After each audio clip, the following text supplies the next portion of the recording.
Hi everyone and welcome back to the Colour Cave where we like to play with art stuff. My name is Jem and today I want to talk about my go-to gouache supplies. There's been a little bit of chit chat back and forth between live streams and one thing and another, and it's something that I've not really shared with you. So these are obviously just my opinions and my preferences, but I know for a lot of you gouache isn't a regular medium and it is fast becoming my second most frequent medium after pencil.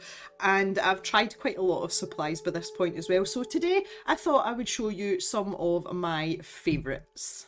So first of all, I want to talk about paper. I will preface this by saying that when I work in gouache, I do prefer to work on hot press paper, so smooth paper, and that kind of goes against my preferences generally. I tend to like texture, that's why I like coloured pencil, but I also like cold press paper because I like the texture of the paper and how it comes through. So I'm quite surprised to learn about myself that I actually prefer hot press paper.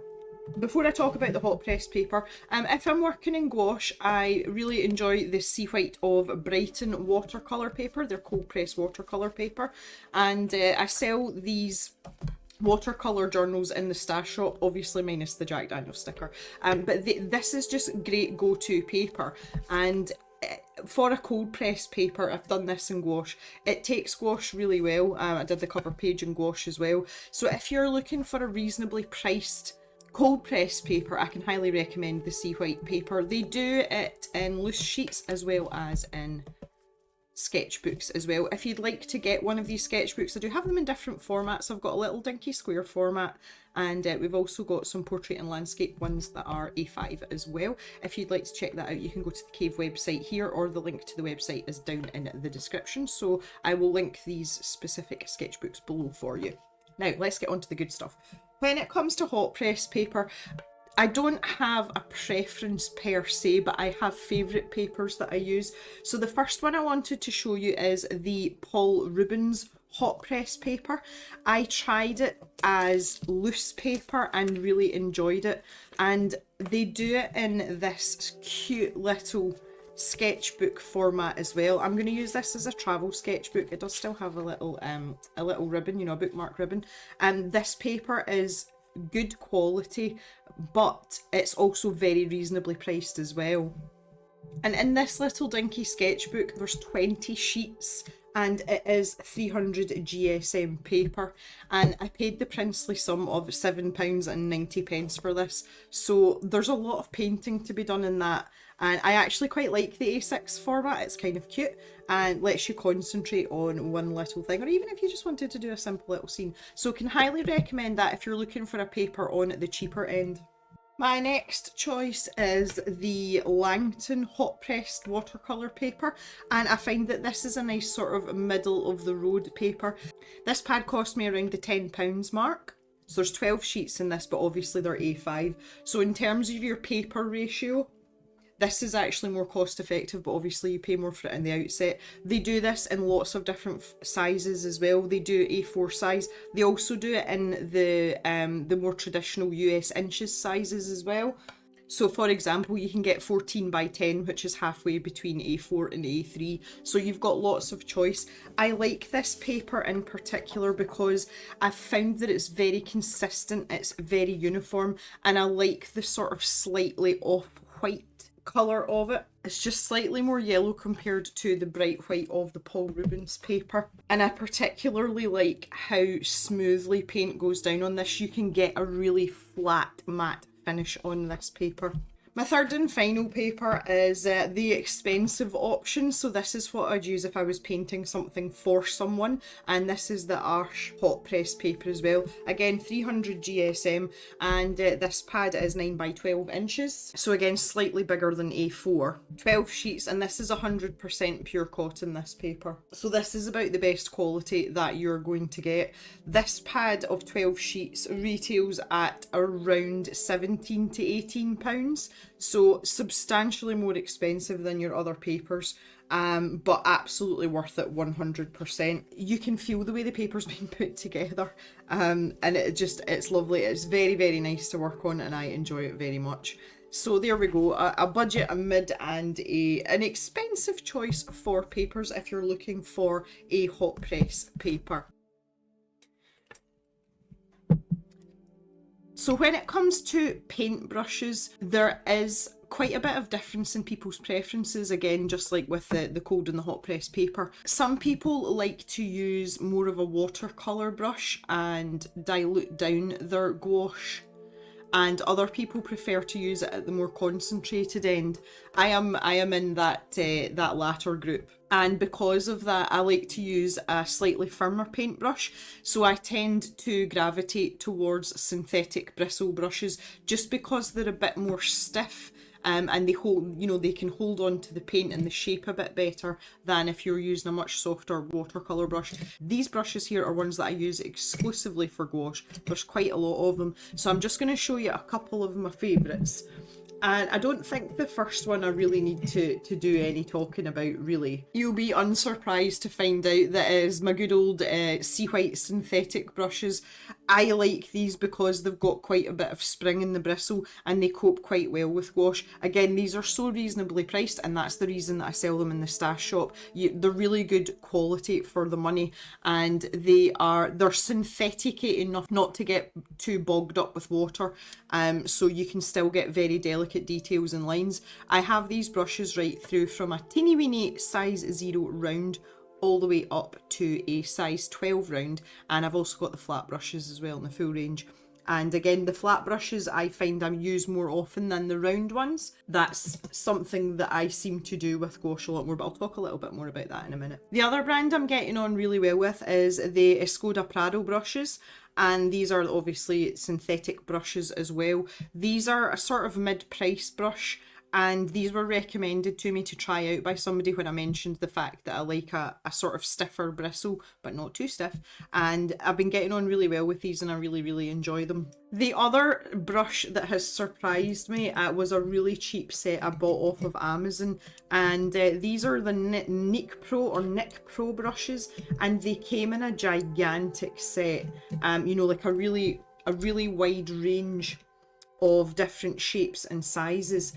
And specifically this one, and this one are ones that I use all the time. I was genuinely surprised by this. I bought these brushes back when I hadn't really done an awful lot of gouache painting, and I just wanted to have a range of brushes to kind of start me off until I found my feet. These are actually listed as acrylic paint brushes, and I got a set of 12 for £10, so these are dirt cheap.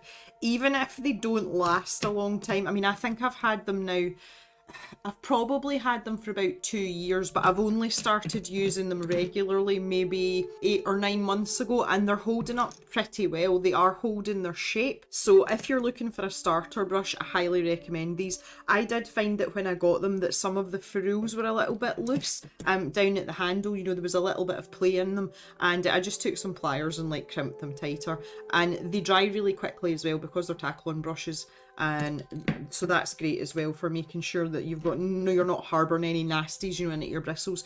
So I can highly recommend that as well. I'll leave a link in the description to this listing on UK Amazon if you want to go and take a look. It's not an affiliate link, but obviously if you're in another country it'll let you see what they are and you can check them out for yourself. So just while we were talking about brushes, I want to talk a bit about shapes and sizes. And the shapes of brushes that I tend to find myself reaching for most are these three. So a very small round that's got a bit of a pointy point on it, and I love this for dabbing in leaf details as well because it's like a perfect leaf shape. And obviously if you've got a nice point on the end of your brush there, it's really great for detail and if you want to do like a bit of line work. So highly recommend having a small round. Usually like a size 2, depends on the brand, but that's something that's like a go-to paintbrush, is this small round. The next one is a filbert brush, so one that looks like this. And the filbert brush is really versatile in terms of the fact that you've still got coverage because it's flat, but you've got this nice rounded edge as well, which gives you lots of different variety in your mark making and your strokes. I tend to have 2 sizes, so I would go between this kind of size here. So that's a 9 in these Nick Pro brushes, but this is labelled as a size 10 in the Escoda brushes. So if you want to get technical for sizes, again, this is just rough. I tend to work on A5, which is why these sizes suit me. So the little Escoda brush is about 1/2 centimetre or 1/4 of an inch, and this larger one here is well over a centimetre, so about 1/2 an inch. So that's the kind of sizes I'm going for, but again, in more general terms, if you're going to paint in gouache, having a narrower one and a wider one, that's definitely going to be helpful for you. The other thing I love as well is a good old angled brush. This is probably the most versatile brush because you can still create nice rounded shapes with them if you just press down and pull. But obviously because you've got this angled edge, it lets you go in different ways. It's a bit like having a chisel nib on a marker. Now there's a revelation that I never thought of till just now, but it is really versatile and I really enjoy using them, and I like it if I'm doing something in one colour, it saves me having to switch out brushes a lot of the time. So I'm really into that because you can use it right on that tip on the corner there, and you will get a really nice thin line the way you would get with a little round brush as well. And the angled brushes are great for drawing straight lines. And the thing that springs to mind is rigging on a sailboat. I don't know why that's come into my head, but these brushes are great for that. And you've got quite a lot of control over it because the bristles are quite stiff. If anybody's tried to use a rigger paintbrush, you'll know what I'm talking about. So brushes like this are absolutely fab for wee details like that too. Then we've got a straightforward flat brush. I don't use these as often, and when I do use them, I tend to use the great big ones, and it's so that I can cover a large area, you know, like maybe for a background. Really good for blending in skylines and things as well. I tend not to use the smaller sized one very much. Just with the nature of the stuff that I paint, I don't have a lot of uses for it. So I like to have a big bad boy like that. The last one is a more recent addition for me, and again it's quite specific to the fact that I like to do a lot of like landscapey type paintings in gouache, and that is a cat's tongue brush. So this is like halfway between, well, it's basically a filbert with a bit more of a point on it. You can see that there. And again, very versatile, great for leaf shapes because you've got this nice soft peak at the end of it. And this was one I got in a scroller box, and I've grown to love this shape of paintbrush, and I like to use it specifically for trees and leaves and plants and things. So that's a big addition for me there. So again, you've got to sort of find your own way with these things, but realistically, that's the set of paintbrushes that I tend to use. I do have them in different brands. I've got a few of these Himi paintbrushes that came with the Himi, you know, the jelly pot gouache paints, and the brushes are actually quite good. So I kind of jump back and forth between them as well as the sea white brushes. This is not one that I use very often, but this Calibri Blackline synthetic brush, it's a tiny little flat brush, and I love the bristles on this, and they don't make these anymore. I think they were a limited edition, and I'm really annoyed about it because I would have loved a full set of those. So I hope that's given you some ideas and some pointers towards paintbrushes. So lastly, to talk about gouache brands and preferences. I jump between brands and I've got quite a lot. I've just got this basket of paint basically, and I do switch between them, but I would say that there's some that are more reliable than others, and again just through a bit of exploration. So some of my favourite brands, first of all, is the Windsor and Newton Designers Gouache. The reason that this is one of my favourites is it's very reliable. It's also readily available here in the UK. It's so easy to get hold of, and it's reasonably priced as well. They have quite a wide range of colours. I've actually got the colour chart here, and I don't know why I've kept this, but you can see there's quite a wide range of colours, and it tells you all the coding down the bottom as well, so that you can work out how permanent it is or how opaque it is, that kind of thing. So I really like their colour range as well. I'm particularly in love with the cobalt turquoise. That's like one of my favourite colours, but just really reliable. The consistency's good in them as well. One of the things that you do get with gouache is the consistency can vary between colours, and with Windsor and Newton I find that it's about as consistent as you're going to get when you're changing colours. You know, there aren't some that are really runny and then some that are quite stiff. So I can highly recommend, again, within the budget as well. They're pretty well priced, they're pretty fair, so really enjoy using those.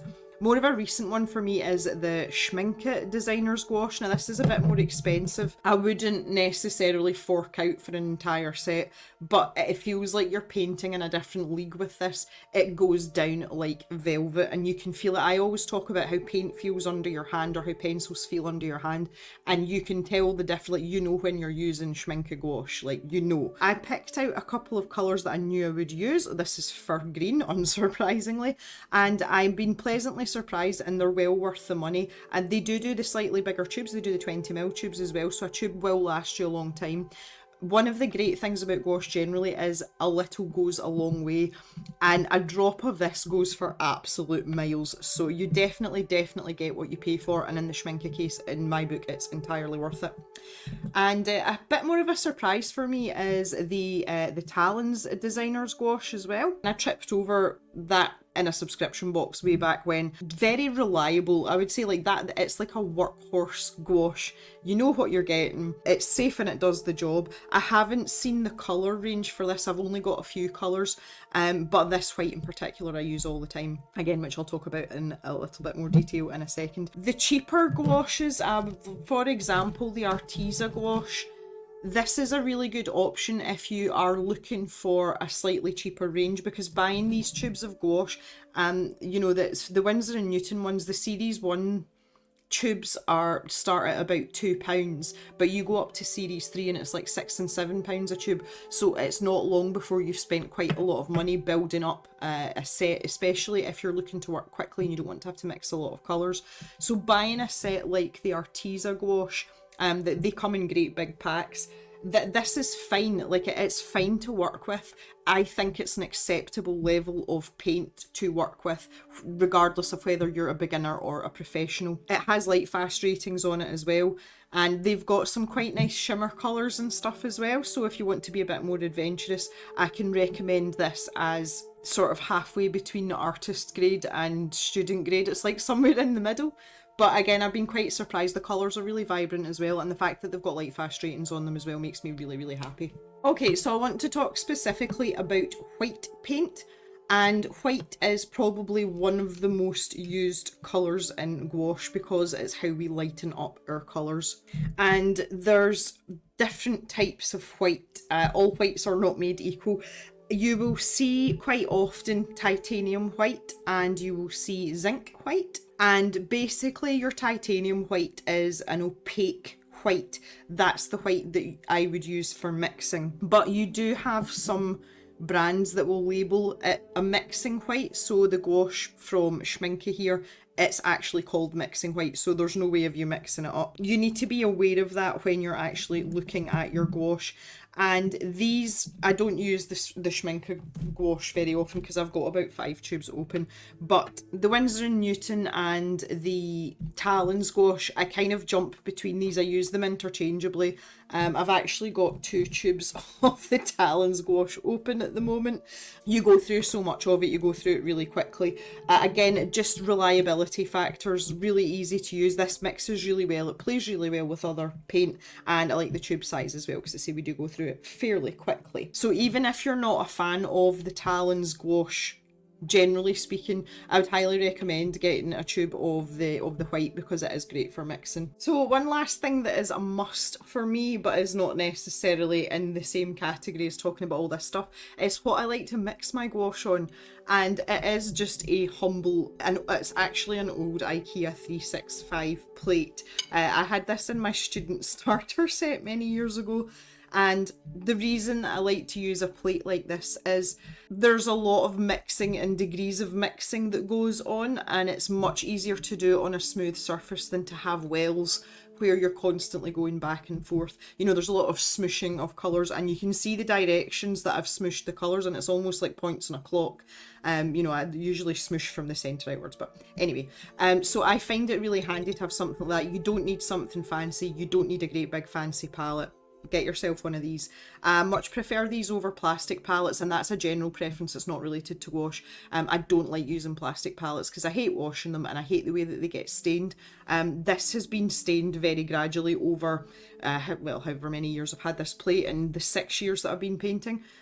So use something like this. Don't, you know, go spending money on fancy palettes and everything, because it just allows you a lot more freedom to mix in little bits of your colour with each other, a bit like you would have a traditional palette on your hand if you were painting at an easel. And the last thing as well that I always keep to hand, especially if I'm working for long periods of time, is this little atomizer. So aka in Scotland what's known as a water scoosher.